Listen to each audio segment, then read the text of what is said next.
All right, hopefully that fixed it. Weekly chart, we had a strong sell-off and we got a bounce and we found sellers above the high of the most recent bear bar up here. And now the bears, they're trying to get a second leg down. Outside down, probably strong enough bar that we'll probably at least get a second leg. So outside down, even if we pull back next week, I suspect we'll probably at least try and get a small second leg down. But as of right now, looks like we're going to close the week on its low, which is good for the bears.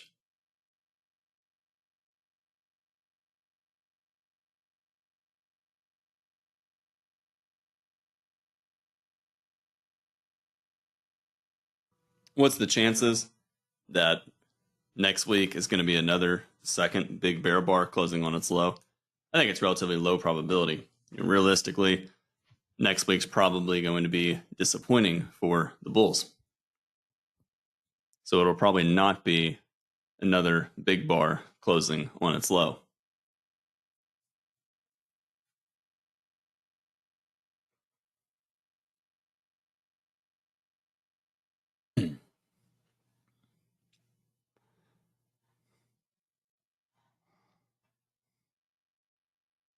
Daily chart. We had a two-legged rally up to the March 9th. So leg one, pull back, leg two, up to the March 25th high. Bears, bulls, they were hopeful it was strong enough for a second leg, but fairly tight bear channel to the downside, and then two legs up, increased the risk of sellers above. I didn't think that we'd go straight down like we did. I thought there would probably be buyers below, and we would get a bounce. But Wednesday was a fairly strong bear bar, and it was a strong enough reversal to trap the bulls. So this is a classic second leg trap, rally, pull back, second leg. A lot of the bulls that bought either Tuesday or Wednesday being the big bear bar, a lot of those bulls that bought during Wednesday are trapped into a losing position, and they're deciding what to do. And you can see what happened with Thursday. Thursday, the market tried to rally and form a bull bar, but Wednesday was just too strong. And then when Thursday sold off, closing as a doji, that was a bad stop entry buy for the bears, for the bulls. And if you have a bad stop entry buy for the bulls, and the bulls are trapped, it increases the odds that the bears are going to get a second leg. So if you're a bear and you sold below Wednesday, the big bear bar here, you're disappointed by Thursday, but you're not going to be panicking and desperate to exit the trade. And that's why Friday sold off like it did. Friday, today is a relatively strong bear bar. And when you look at the bear bar, just ask yourself, what's the chances that the market is going to fall below the March low? I think it's pretty high at this point. I mean, even if we pull back and just look at Friday, do you really want to buy the close of Friday? And if you do, what is your risk relative to your reward? So if you buy the close of Friday right here, and Monday, what are you hoping for? Or are you going to buy the close of Friday, betting that the market will go all the way up to 5,700 before it stops you out? I don't know if that's really all that ideal. And the next question is, what do you have to risk? Monday could easily go up to the midpoint of Friday, but I think the challenge is, what do you have to risk for that trade? Are you going to buy and put a stop all the way down here at 5,500? One times your risk would be all the way up here. And it's not a one-to-one risk reward. Suppose Monday is a big bull bar undoing today. That'll increase the probability of a second leg, but even then, we'd probably get a pullback. So I think this is a really difficult environment for the bulls over the next couple of days.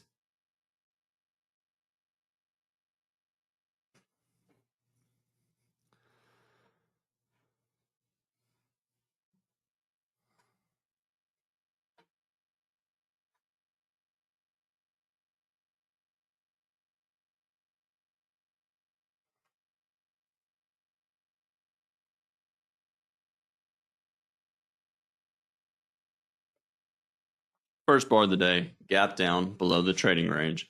Doji, not a strong buy above, not a strong sell below. Then we got a bull bar, bar two, good for the bulls. increases the odds that we get some kind of second leg. Now, if you paid attention to the Globex session, which can be helpful, you would notice that this was the open of the Globex session.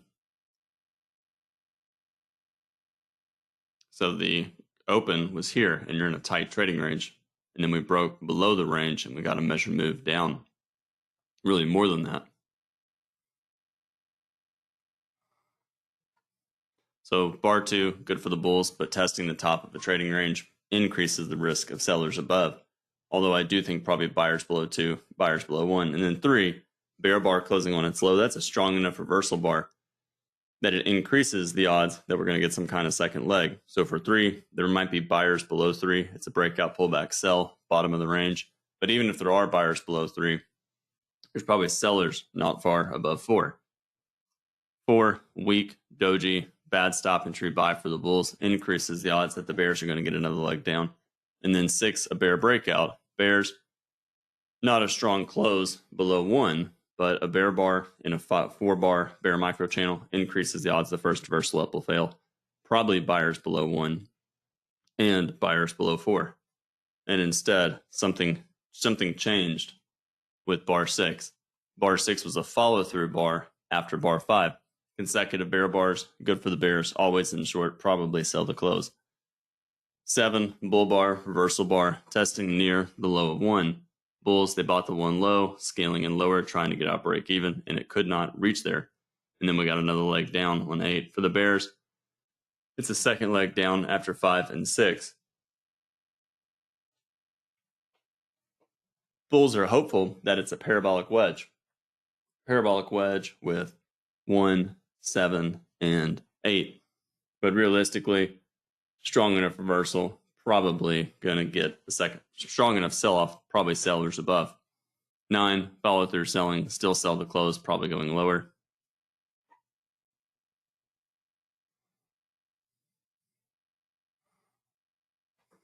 There we go. Still sell the close, probably going lower. 10, another bear bar. Again, sell the close, risk getting big. Bulls, bears, they'll be short. Stop, maybe an average bar range above, so maybe a measured move, maybe somewhere up here if they're short. Doji on 11. For the bears, momentum slowing down increases the odds that the market's going to pull back soon. But because the channel is so tight, the pullback could be really brief. 12, bear bar closing on its low. Strong enough bar, climactic, probably going to test back to the 11 close. So 12 might be more of a profit-taking bar than a sell the close bar. 13, follow through. Good for the bears, still going lower. Getting extreme and climactic. We've been in a micro channel since bar 2, so it's an 11 bar bear micro channel with lots of micro gaps. That increases the risk. That's climactic behavior and increases the risk we start to go sideways. Bull bar 14, good for the bulls, but the first bull reversal bar ever since bar 2. Probably sellers above. 15, not a strong entry bar for the bulls buying. Probably going to fall below the 14 low. 16, breakout pullback sell, otherwise known as the low 1. There might be buyers below the low 1, but buying when the channel down is this strong is really, really dangerous. 17, bull bar, but a second leg up after 14. 15, increases the odds there's sellers above 17. And then 18, we got a second leg down after the low 1. 16, 18, what about buying above? I would not. And then 19, we're breaking out below the tight trading range, increases the odds of a second leg. Bull bar 20 for the bulls. You can argue fail breakout below the triangle here, but such a tight channel that bulls are not making money above bars, increases the odds of sellers above. 21, bull bar, good for the bulls, consecutive bull bars. Probably buyers on a pullback and at least a small second leg. But 21 is the first close, first pair of bull bars. And let me say it differently. 21 is consecutive bull bars, but testing the top of the range 15. And therefore, I expect the bulls are probably going to be disappointed. And then we got a bear bar 22. For the bears, it's a retest of the triangle here. So we had a triangle, we broke below it, we're retesting it. Now we have a low 1, basically a breakout pullback sell 22. There might be more buyers below 22, but there's probably more sellers in the upper third of 22.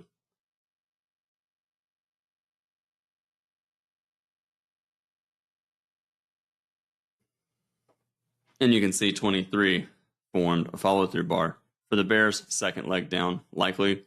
24, bull bar, good for the bulls, but again, it might just be another double top of 21. And then 25, follow-through. For the bulls, consecutive bull bars. 24, 25, do you buy it? Some bulls might, but realistically, you're buying a breakout of a tight trading range, and it's 2 legs up, rally, pull back, second leg. And this is the first time the bears have been able to sell above several bars. And so you know what I'm going to say, probably sellers above. Doji, 25, 26, a lot of the bulls that bought 24, 25, disappointed with 26. And some of them will start to take profits. This is basically the same logic that happened on the daily chart. Second leg up, breakout, follow through, and then weakening momentum. And then you got a reversal down 27. 27, not a strong reversal down, but a breakout below the 26 low increases the odds that more traders may sell. That 27 is just a pullback from the downside breakout, meaning increases the risk of traders selling it. 28, bull bar, but probably sellers above, and then a second leg down, 29. For the bears, 2 legs down. What about buying the close? No, it's bottom third of a tight trading range, and we'll probably try and get trend resumption. 30, consecutive bear bars, 29, 30, probably going at least a little bit lower. And then we got a bull bar, 31. For the bulls, minor reversal, double bottom. You can argue double bottom with 19 or 30, or you can call it a double bottom with 23 and 30. But tight bear channel, micro channel from the 26 high, 30 low, probably sellers above 31. And then 31, 32 is a bad entry bar for the bulls buying 31. Increases the risk of a second leg down. 33 consecutive bear bars, probably going at least a little bit lower. And then 34, bear breakout, closing on its low. Strong enough bar that the market's probably going to go at least, strong enough surprise that we're probably going to go at least a little bit lower. 36, bear bar, but probably follow through for the bears. Probably going to get a second leg down. Let me say it differently. 35, follow through for the bears. Good for the bears. Second leg down likely, but we'll probably test the breakout points, so tough to be selling down here. And then 36, weaker follow through, increases the odds of a pullback soon. 37, bull bar, good for the bulls. Second leg down likely. And then 38, bear bar, you can call it a low one. Not a great low one because we're low in the overall range and we're far from the moving average. So there might be more traders buying below the, let me just make the bars bigger. There might be more traders buying below 38, and that's what happened with 39. Bulls bought below the 38 low, but there were sellers above, and we got resumption down. Is 39 going to be like 33? I don't think so. 33 triggered the sell below 32 and pulled back to the upper third of the bar and then got trend resumption. Here, I think we're probably going to find more buyers below 39. And you can see we went sideways for a few bars. We came close to the moving average, but could not quite get there. 42, bear bar, closing in the bottom third of the range. Do you buy it or sell it? Well, if you buy it, you've got to use a pretty wide stop, and therefore, I don't think it's really that ideal. If you're going to buy 42, betting on a test of the high of 42, 42 is enough of a surprise. It's probably going to get a second leg down, which means buying the close of 42 is really not a great trade because the market's probably going to find sellers somewhere around the upper third of the bar. And so the issue is risk. 43, follow through, so a second leg down, likely. And then 44, more follow through for the bears. Good for the bears, increases the odds of sellers above and a second leg down, but getting very climactic, and that makes me think we may have to test up to the 41 high. Doji, 45, momentum stalling, increases the odds of buyers below and a second leg down. 46, outside up, good for the bulls, but not a strong stop entry buy above, and therefore probably sellers somewhere above. 47 inside bar, probably buyers below, scaling in lower. But as far as buying, when you have a lot of open gaps here and here, I think it's better to only look to sell pullbacks and wait for a more credible bottom. Odds are the first slope is going to be minor. 48 second leg down after the sell off to the 46 low, probably buyers below. And then we started to go sideways for 49.50. 50 reversal up after a bad low 149. Always in bears, I think it's okay to get out above 50. Bulls, aggressive bulls will buy, betting on a test of the moving average. And you can see they finally got it 54. 54, good for the bulls, but a second leg up, similar to 25, increases the risk that there might be more traders selling up here, but 54 is enough of a surprise. I think a lot of bears are not going to sell the first reversal down on 55, especially if it looks like 56. 56 is not a strong reversal bar. And therefore, it's here, 26 is not a strong reversal for the bears, but the context is good. Strong sell-off, tight trading range, odds are trend resumption. Here, we have a spike in channel, odds are trading range. Therefore, 55 is really not that great of a sell.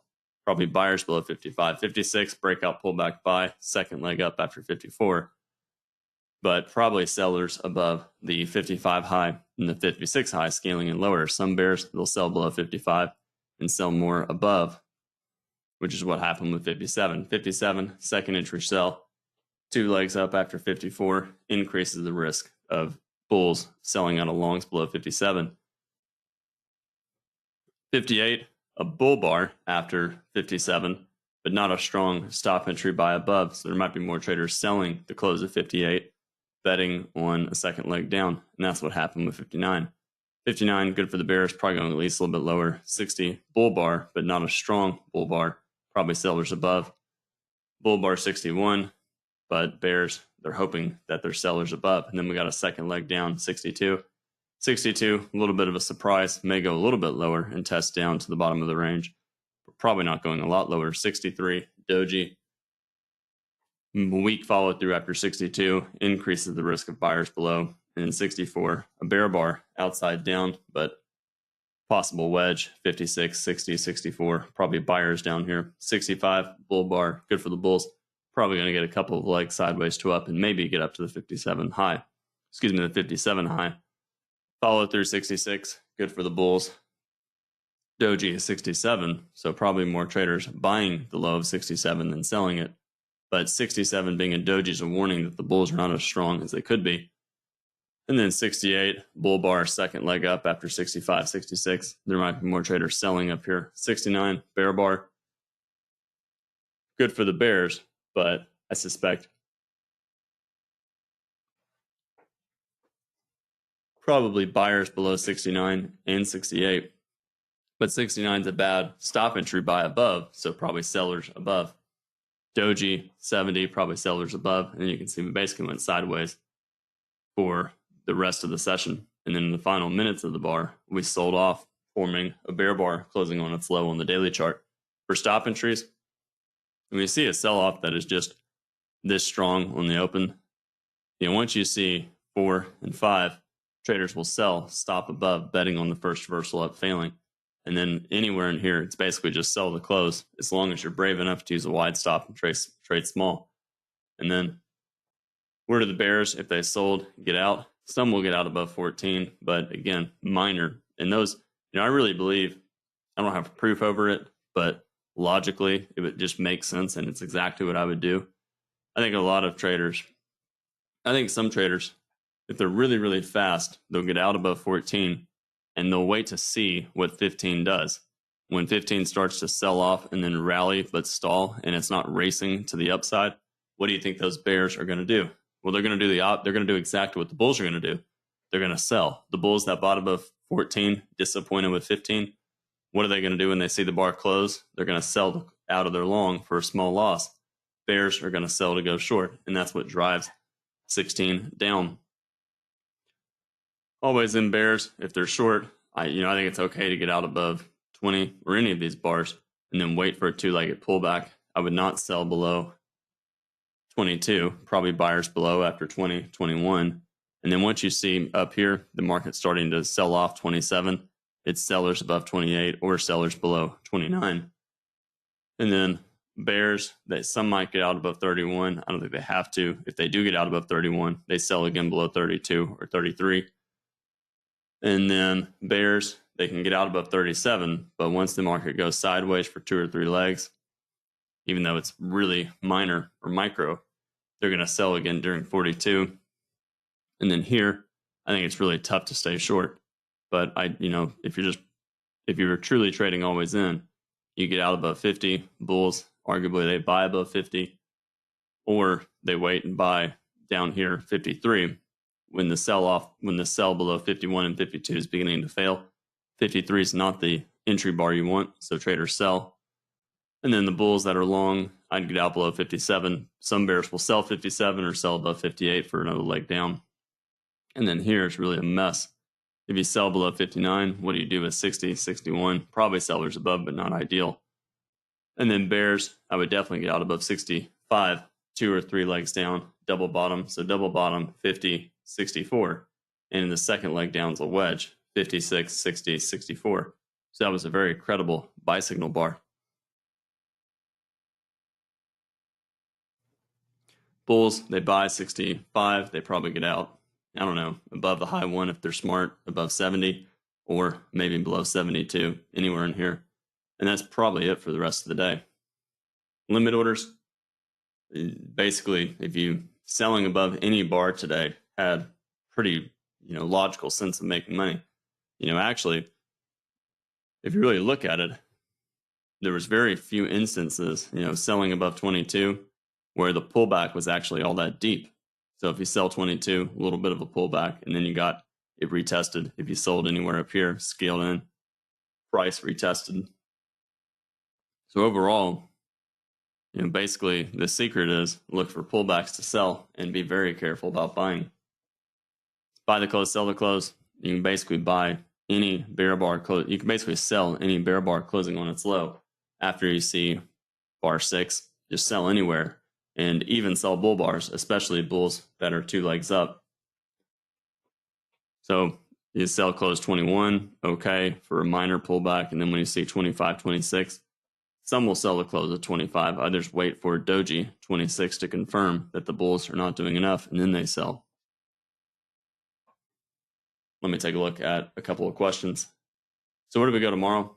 Or where do we go Monday? I think Monday is going to have bad follow through. So I think the odds are against Monday being another strong bear bar. It's possible, but I don't think it's probable. And then that means, I lost my train of thought there. That means Monday is probably going to be some sort of bullish doji. I don't think Monday is going to be a strong bull bar. It's possible, but probably not, which makes me think Monday is going to be some kind of trading range bar. This bar is strong enough. Today is strong enough to make me think that it's a surprise and it'll probably get some kind of second leg. Here's a 60-minute chart. You just look like a 240-minute, or let's go back to a 60-minute chart. When you look at this, are you thinking to yourself, what a really good double bottom? Or are you thinking, I don't know, that channel down is fairly tight. We may have to pull back, but there's probably sellers somewhere in the upper third of that range.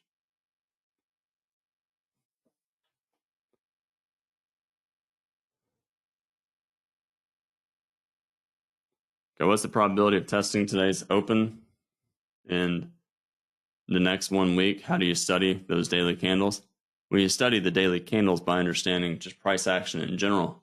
For me, I think the odds are low that we're going to test the open on the first attempt up. Obviously, if we get a really strong rally, you'll have more and more bears begin to sell out of longs.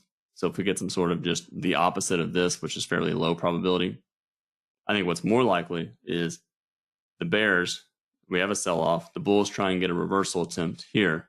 So maybe if Monday rallies and it's a decent buy signal bar, and then if Monday rallies and then we get some sort of, especially if Monday's a decent bull bar and then we get a pullback on Tuesday that's not that strong, and then maybe Tuesday and Wednesday pulls back, and then Thursday and Friday gets a second leg up, That'd be the best case scenario. Obviously, best case for the bulls would just be Monday being a big bull bar, but I don't think that is likely.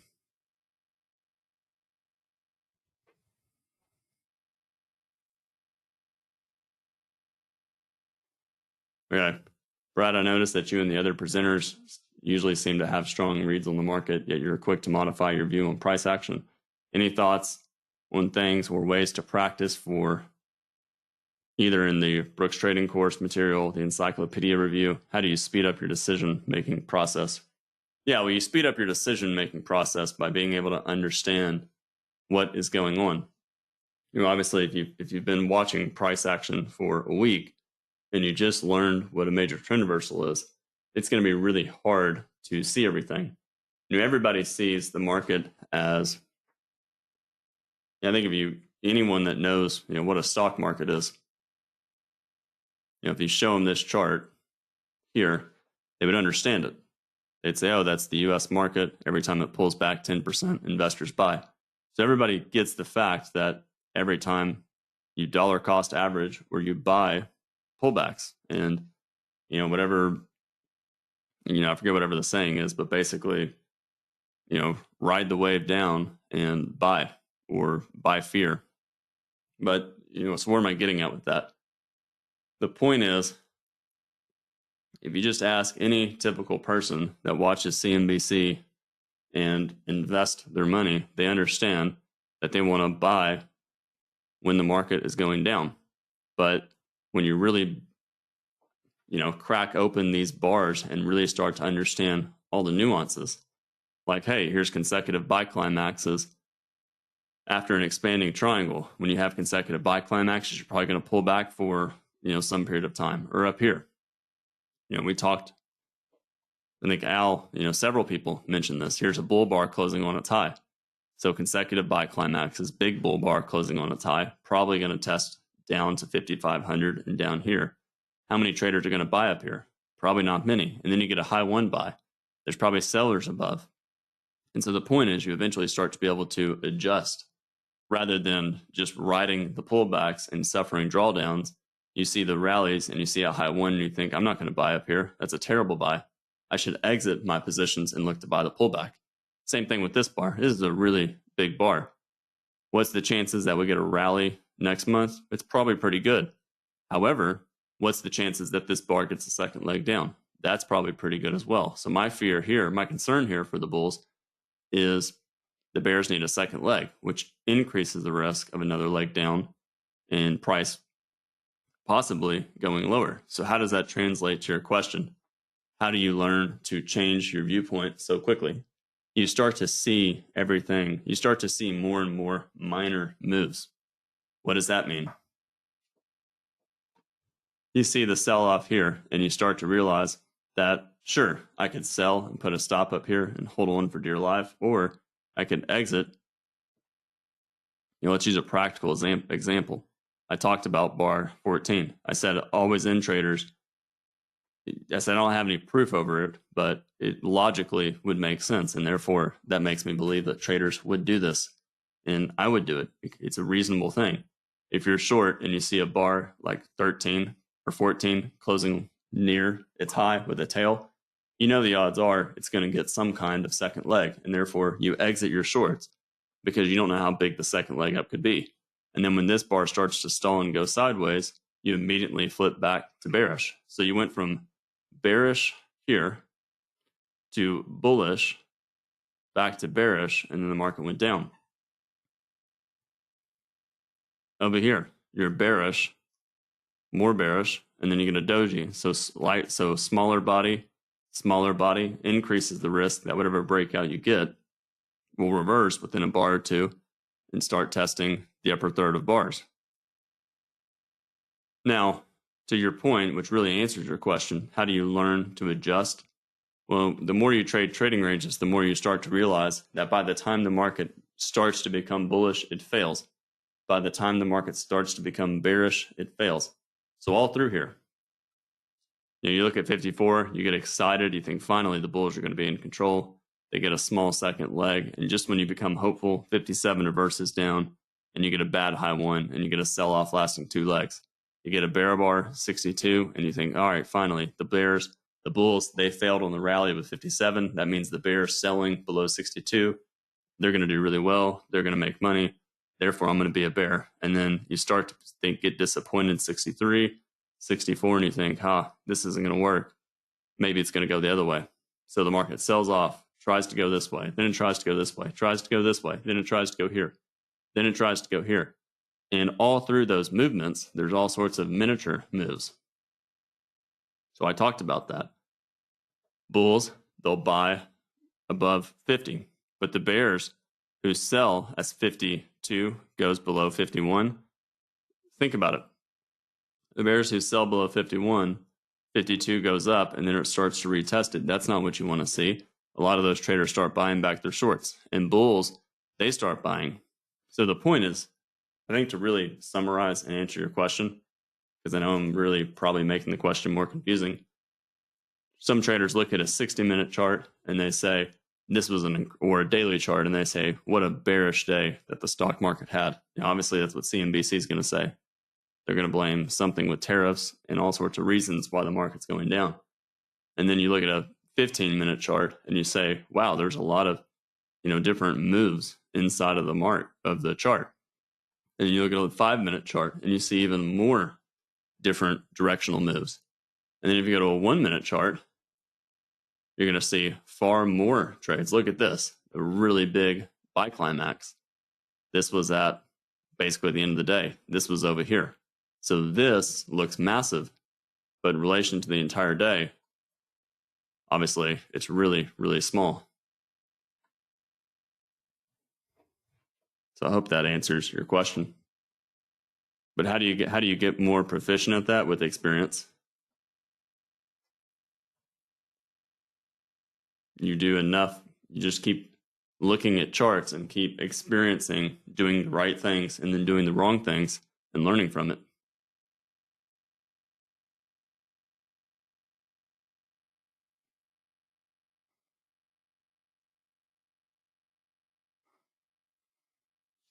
Okay, question, Brad. We're close to 5,600. Is it a relevant magnet for the bears to reach, and therefore should the bulls be concerned or at least wait for the bears to get there? Yeah, I kind of look at that like this. This happens all the time, where you get a bear bar closing on its low in the bottom of the range, and you look at that bar and you think, yeah, we're in the bottom third of the range. I should just buy at the market, right? Well, you can, but this momentum down is so strong. You have 5,600 below. You have the March 13th low. Ask yourself, and what's the probability that you're going to get down in the March 13th low? It's probably pretty high. And because of it, that means you have a high probability of the market maybe going up your way and then pulling back and you suffering a drawdown. So what a lot of traders do is they like the market to stabilize. This happens pretty regularly. So you have a consecutive bull bars, 24, 25. Some traders will sell the close. Other traders wait for a doji, a sign of hesitation, and then they sell.